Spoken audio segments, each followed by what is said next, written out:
Marula oil didn't become valuable because it improved. It became valuable when the systems around it stopped accepting unpredictability. The oil stayed the same. The rules that handled it didn't. And to make Marula work everywhere, something had to be simplified, quietly. Marula oil did not become valuable because it suddenly worked better. It became valuable because the world around it stopped tolerating what it once accepted. For a long time, this oil existed without pressure.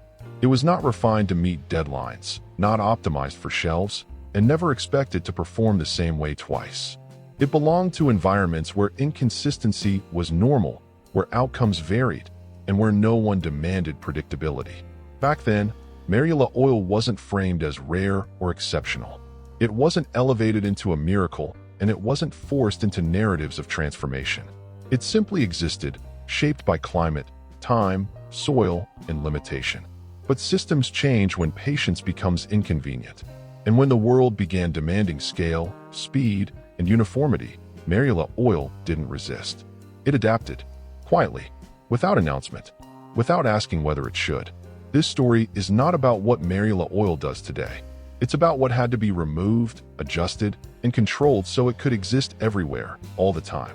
And once you see that process, it becomes impossible to look at this oil the same way again. Before Marula oil entered modern skincare, it lived inside systems that never tried to stabilize it. Harvesting wasn't synchronized. Oil extraction wasn't standardized. One batch could feel heavier, another lighter. Some seasons produced oils rich in scent and texture, others less expressive. None of this was treated as a flaw. There were no expectations of consistency, because consistency wasn't the goal. The oil was valued for its relationship to the land, not for its ability to behave. It responded to droughts, rains, soil shifts, and time. It aged differently. It oxidized differently. It expressed variation openly. In those systems, complexity wasn't something to solve. It was something to respect. But respect does not scale. And when Marula oil began crossing borders, entering factories, formulations, and global supply chains, that tolerance for variation became a liability. Not because the oil failed, but because the system could not accommodate it. Scale demands obedience. A product that behaves differently each time creates friction. It slows production. It complicates logistics. It introduces uncertainty into systems built on predictability. So the question was never, how do we preserve Marula oil? The question became, how do we make Marula oil reliable? And reliability requires intervention, not dramatic changes. Small ones, incremental ones, invisible ones, processes that smooth variation, steps that stabilize behavior, adjustments that make the oil easier to manage, even if they make it less expressive. This is where transformation begins, not in the ingredient, but in the system handling it. To survive scale, Marula oil had to be simplified. Unstable compounds needed control. Natural variability had to be reduced. Oxidation risks had to be minimized. Shelf life had to be extended. None of this was presented as loss. It was presented as improvement. Stability became a virtue. Consistency became quality. Predictability became safety. But stability always comes at a cost. Because when you remove variation, you remove expression. And when you remove expression, you don't destroy the ingredient, you quiet it. The oil still functions, but it no longer speaks in the same way. The quiet cost of scale is not visible on labels. It doesn't appear in ingredient lists. It doesn't show up in marketing language.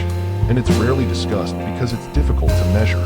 What disappears first is complexity, subtle interactions, minor fluctuations, the oil's responsiveness to time and environment. What remains is something cleaner, more manageable, more compliant.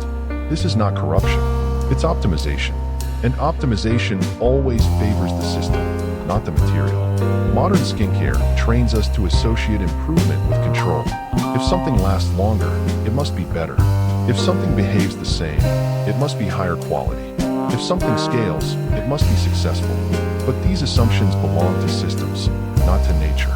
Nature does not optimize for uniformity. It optimizes for survival. When we confuse those two goals, we mistake control for progress. And Marula oil becomes a perfect example of that illusion. This is not an argument against Marula oil. It's an argument against misunderstanding it. The oil did not lose value. It was repositioned. What we buy today is not fake. It's adapted. An adaptation is not neutral. It reflects the priorities of the system it serves. Once you understand that, the question changes. Not is this oil good, but what did this oil have to become to fit here? Marula oil did not become important because it improved. It became important because the world stopped allowing complexity to exist uncompressed. What we gained was access. What we lost was variation. And neither is inherently wrong. But confusing one for the other keeps us blind. This story doesn't ask you to reject the product. It asks you to see the system. Because ingredients don't fail. They adapt. An adaptation always tells a deeper story if you're willing to look past the label. If this changed how you see ingredients, share what surprised you most. Subscribe to follow the next story.